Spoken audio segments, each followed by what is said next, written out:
movimiento piquetero en Argentina surge en realidad a fines de la década del 90 y digamos los principales puntos de referencia son las grandes puebladas en el interior del país, ¿no? Bastante conocidas, digamos, las del 96 y 97 en Neuquén y las del 97 en Tartagal y General Mosconi.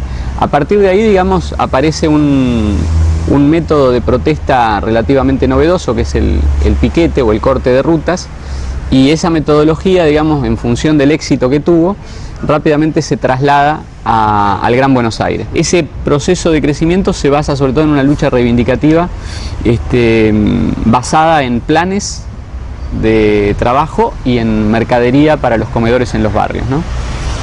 Yo creo que ese periodo, digamos, se extiende hasta comienzos del 2003, claramente podríamos decir que hasta la asunción del gobierno de Kirchner, ¿no? Creemos que Piquete es sinónimo de ser los primeros que salieron a pelear en la Argentina, siendo que había luchas dispersas, luchas discontinuas y todo eso. A mediados del 96, 97, los piqueteros fueron los que primero salieron a poner el pecho en las rutas. Hoy por hoy no nos encontramos ya solos, sino que hay un amplio marco de sectores en lucha que están peleando con y en otros lugares, con nosotros y en otros lugares.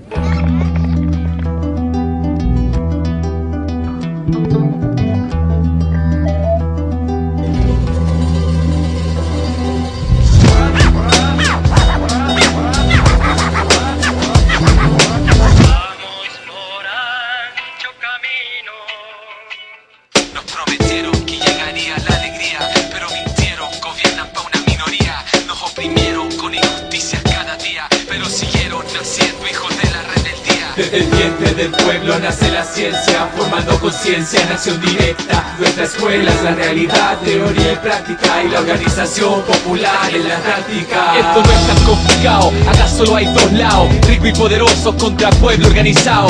¿Dónde estás tú? ¿Dónde está tu gente?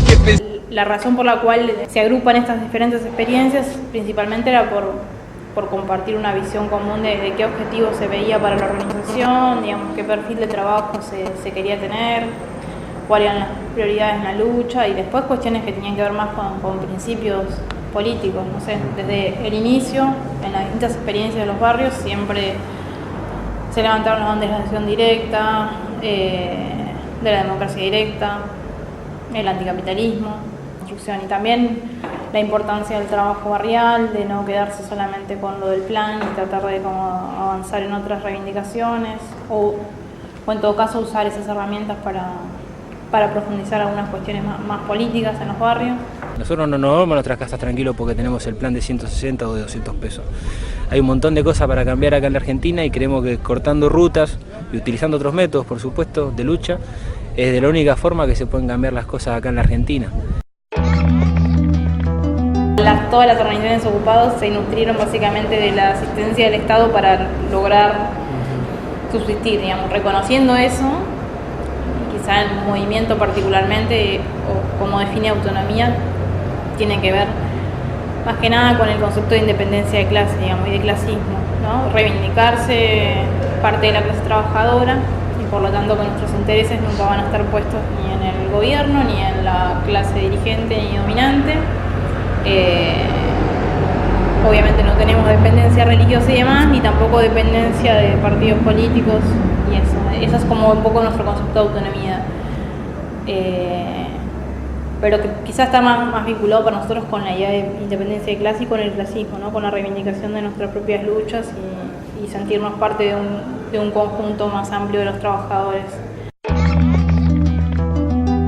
Principalmente la falta de trabajo y puntualmente de comida, digamos, o por lo menos como la necesidad de ayuda o de buscar otras alternativas frente a la no intervención del Estado, digamos, y principalmente los problemas que había para muchos de poder acceder a esos recursos.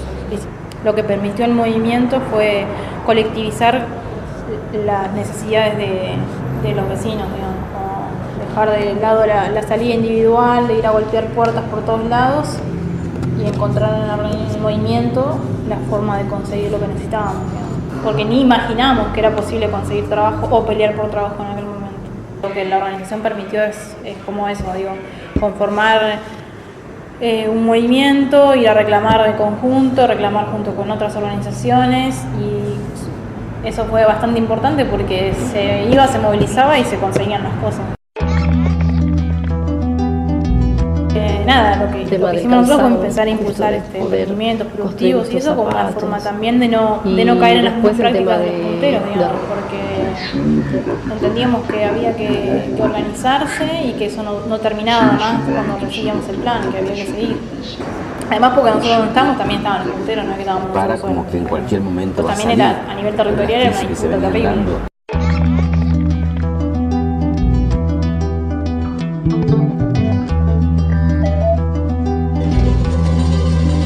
Pero no, lo que se intenta es siempre poder separar lo que es un movimiento social con definiciones políticas, porque no es un movimiento social a secas, ni una ONG, ni un montón de gente con buena voluntad.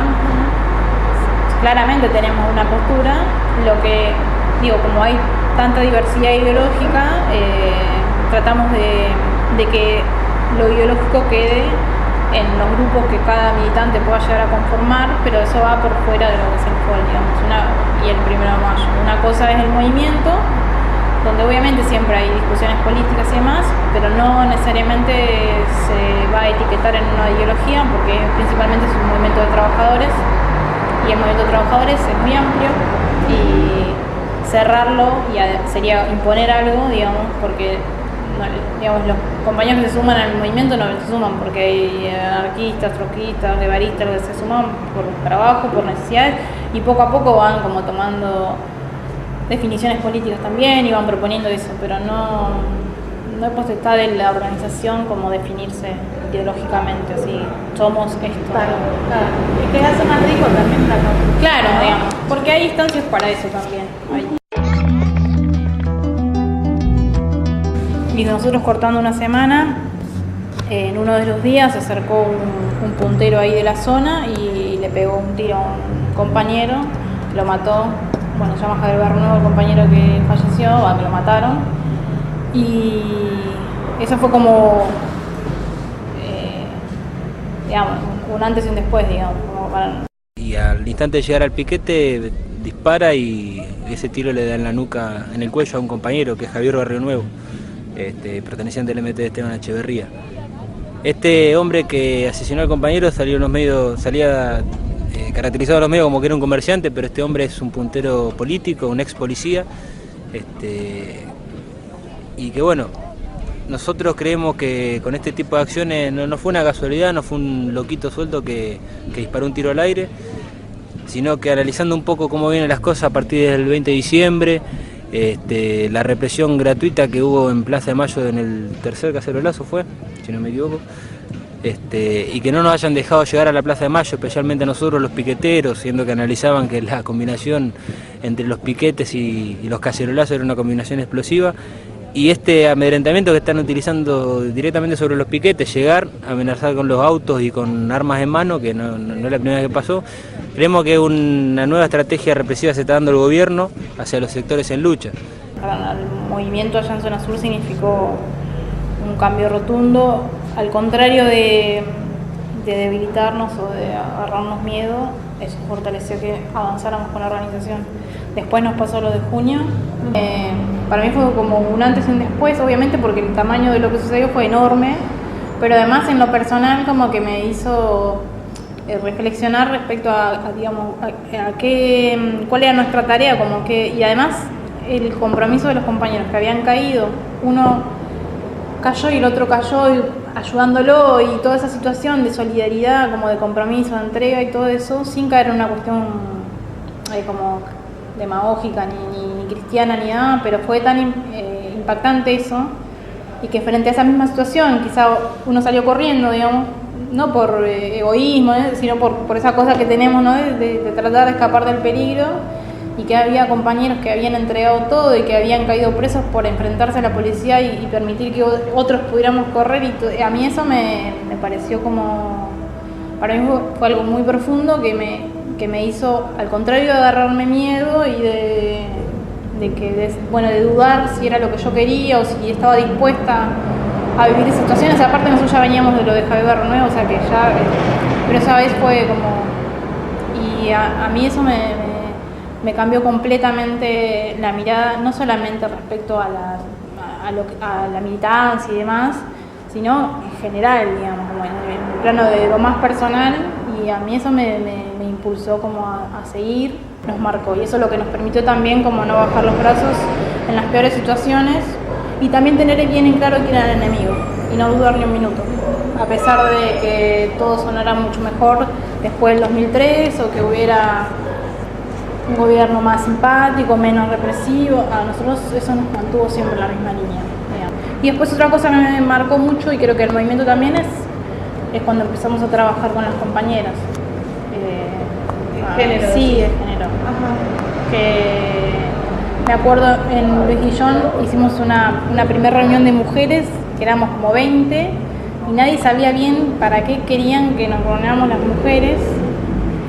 Y me acuerdo que tampoco sabíamos qué hablar con las mujeres. Y entonces teníamos una pequeña biblioteca que tenía unos manuales de biología, qué sé yo, con el aparato reproductor femenino y masculino. Y estábamos ahí, éramos 20 y no sabíamos qué hacer ni qué hablar ni nada. Entonces se le ocurre a una compañera, ya vengo, y si viene y vuelve de la biblioteca con una lámina así de un útero, un ovario, no sé qué, y nos pusimos ahí a decir, bueno, qué parte era cada cosa y qué, y empezamos a hablar y todo, y los mitos, y las compañeras empezamos a cagarnos risa porque contaban un montón de cosas de la vida privada, porque el marido esto fue como el inicio de nuestro trabajo de género, pero fue fantástico porque fue súper improvisado, pero fue como una explosión así de... Así que esas cosas como que a mí son diferentes, pero como que a mí me marcaron, creo que le marcaron también al momento.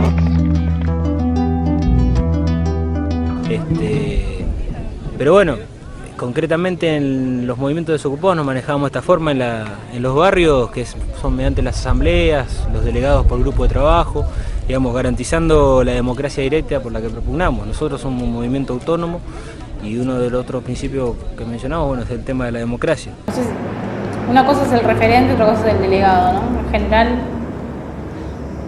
no sé, por lo menos nosotros entendemos que el referente en general es aquel compañero o compañera que tras años de militancia y demás, como logra, no sé, logra cierto nivel de representatividad ganado, digamos, por su compromiso, por su coherencia durante su militancia. Entonces, bueno, no sé si son elegidos, porque eso es algo que se construye también, digamos, más que nada en lo territorial.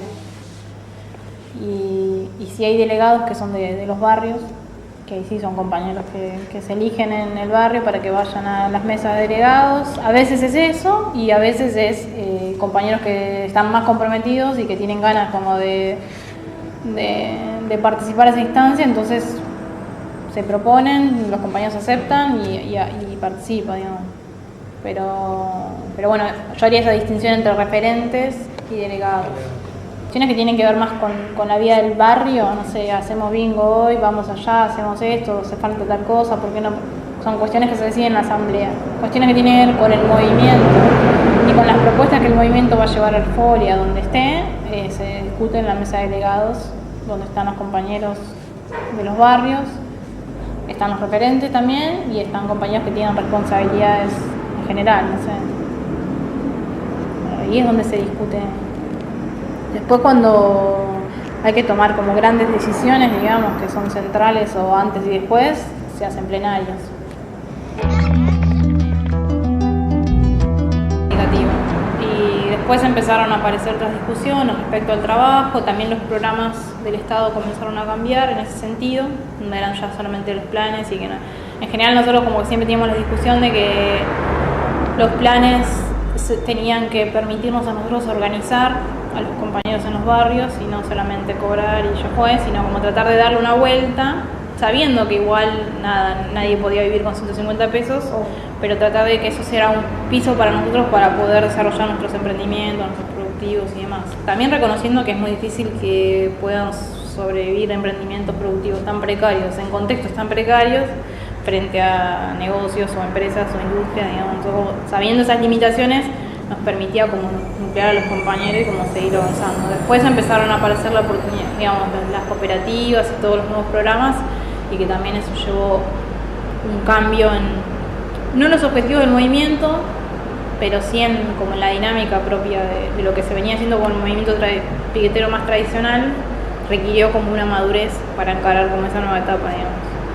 Es preciso comprender la nueva morfología del trabajo y la ampliación y heterogeneización de las formas de trabajo para mejor representar. Nesse sentido, vamos, solo en el pueblo confiamos, vamos, solo luchando avanzamos, vamos, ahora hay que pelear, ahora es cuando, construyendo, pueblo organizado, vamos, solo en el pueblo confiamos, vamos, solo luchando avanzamos, vamos, ahora hay que pelear, ahora es cuando, construyendo, pueblo organizado, vamos.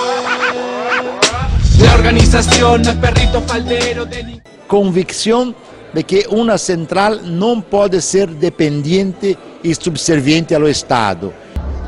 Bueno, yo participo en la GTCAP, ese es mi sindicato, soy del Arsenal Sur-Diésel y bueno, la GTCAP se formó gracias a la lucha, ¿no? A que los trabajadores cooperativistas, que por ahí no nos sentimos representados ni por la CGT ni por la UOCRA, queremos un sindicato con democracia de base y con delegados que representen a los trabajadores.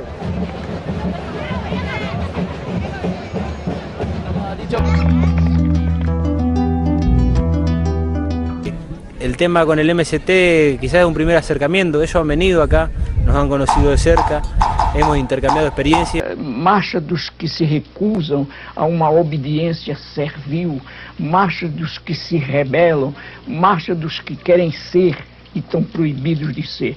Eu acho que, afinal de contas, as marchas são andarilhagens históricas pelo mundo. E os sem terra constituem, para mim, hoje, uma das expressões mais fortes da vida política e da vida cívica desse país.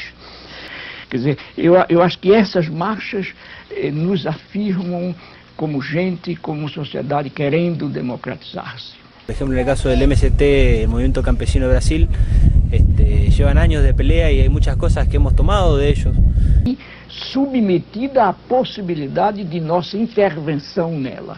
Eu não tenho dúvida nenhuma de que a história da luta pela justiça rural e agrária nesse país, que hoje o movimento dos sem terra explicita numa posição que não diria final, mas numa posição crítica de quem se assume como sujeito da história, revela a superação da posição inicial da adaptação, da adequação, inclusive como uma forma de defesa. Para mim, uma das preocupações minhas, uma das razões de minha luta, uma das razões de minha presença no mundo, é exatamente a de que, como educador, eu posso contribuir para uma assunção crítica da possibilidade da passividade, para que se vá além dessa passividade no que eu chamo de posturas rebeldes e de posturas criticamente transformadoras. Creemos que cortar rutas es un símbolo de enfrentamiento directamente con el poder, el mismo poder que todos los días nos está cagando de hambre, que todos los días hace que se mueran los pibes, que todos los días hace que en los hospitales no haya remedio, que todos los días hace que la educación sea mucho más baja, porque sabe que educándonos podemos hacerle frente con conocimiento. Bueno, ellos no pretenden que no lo tengamos.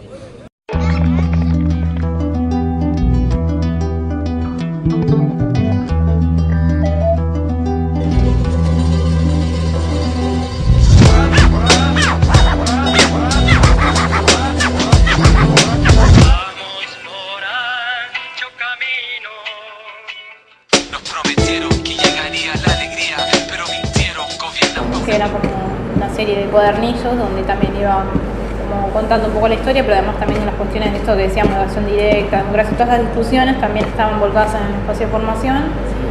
Y eso en principio era para los compañeros que se iban acercando al movimiento. Entonces como que uno de los criterios, digamos, de ingreso era también participar de esa instancia de formación. Y bueno, eso fue bastante positivo porque permitió que muchos compañeros empezaran como a interesarse más por otras discusiones y demás. Y eso, que al principio lo hacían los compañeros más viejos. Así que además es la primera vez que se hace algo más sistemático, digamos, como que hasta ahora venía quedando medio criterio de cada movimiento, si lo avanzaba, si no avanzaba, y esto es como más sistemático y como que dentro del fondo se viene discutiendo que es como la cuestión de formación es algo bastante prioritario hoy por hoy en las organizaciones. E o morto, quer dizer, o homem fez naquela noite uma análise de classe que eu não tinha sido capaz.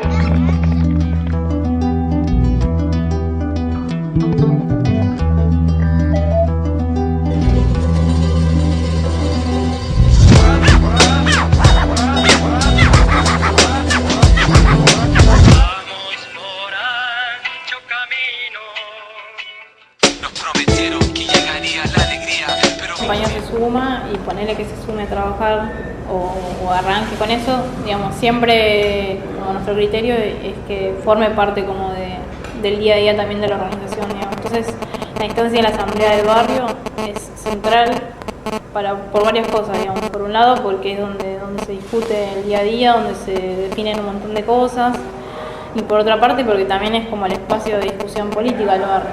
Entonces la participación ahí permite que todos como vayan de a poco como metiéndose un poco en la lógica y aportando y eso. Entonces tiene la asamblea, por lo menos para mí me parece que es bastante formativa en ese sentido. Sí, hay compañeros que están en una comisión de educación que estuvieron, bueno, acá también trabajamos hace mucho tiempo con alfabetización para adultos, apoyo escolar, apoyo. Nosotros trabajamos con el método Yo Sí Puedo. Estamos haciendo alfabetización, no teníamos ni idea que cómo alfabetizar ni nada, nos sirvió porque era un método como bastante amigable y después le fuimos dando vuelta a las cosas y al final dejamos.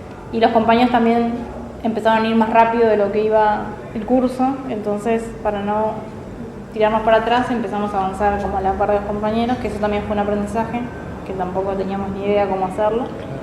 Y bueno, varios de los compañeros que iniciaron esos cursos de alfabetización después se animaron y se fueron a terminar la primaria y la secundaria. Así que acá por lo menos siempre lo vimos muy vinculado a la relación entre trabajo y educación. Y también el tema de las mujeres, teníamos muchas compañeras que no sabían ni leer ni escribir. Y eso limitaba muchísimo su participación en las organizaciones.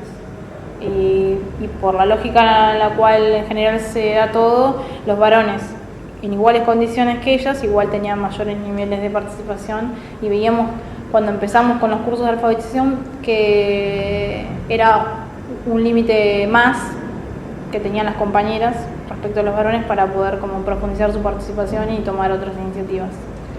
Entonces después la mayoría eran mujeres, así que empezamos a trabajar algunas cosas de género con ellas y como que se empezó a ver el cambio, digamos, desde que venían y no sabían leer o escribir hasta que empezaron y ahí no las paraba nadie.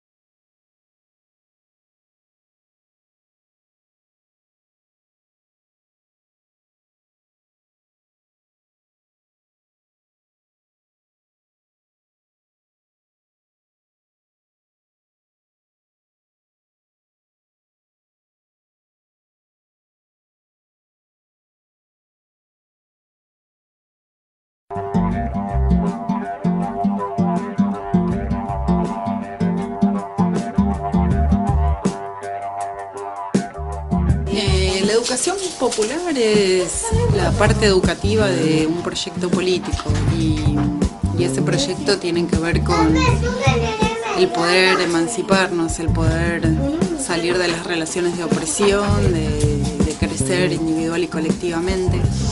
Y eso implica poder romper con las estructuras de dominación de la sociedad en la que está construyendo con los compañeros, se siente parte de algo mucho más grande y no esa cosa aislada que pasa en las aulas, ¿no? Aprendizajes de a veces querés planificar políticamente, estratégicamente muchas cosas y estás como muy desapegado de las necesidades o de las inquietudes de los compañeros. Claro, entonces quizá uno como militante va como forjando toda una lógica así muy estructurada, que es cierto, es necesario, pero a veces está bueno también de parar un poco, escuchar, ver, oler qué es lo que está pasando, qué es lo que se necesita y como ir por ese camino también, no ser tan soldado, digamos. Esa flexibilidad es lo que para mí es lo que resulta sostener una organización. Como esa, digamos, obviamente que es necesario también espacio de reflexión y de pensar a largo plazo, porque si no te hundís en la propia práctica cotidiana y pecás de voluntarista, entonces todo el tiempo estás resolviendo todo sobre el momento, pero es importante como nunca despegarse del piso, digamos, como nunca, porque si no estás militando para vos mismo, digamos. Claro.